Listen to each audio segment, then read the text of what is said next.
Hello, good afternoon. Welcome to CRS PAST question, year 2019. Question number 13.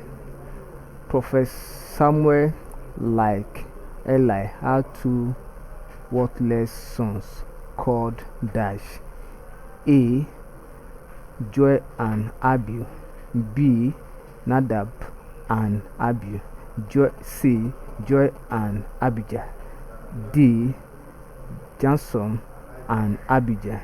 The correct option is not in this place, so we find the correct answer in first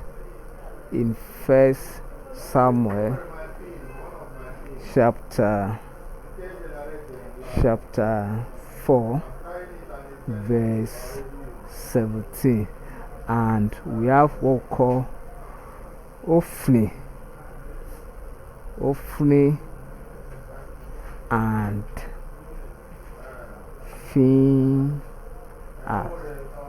Phinehas.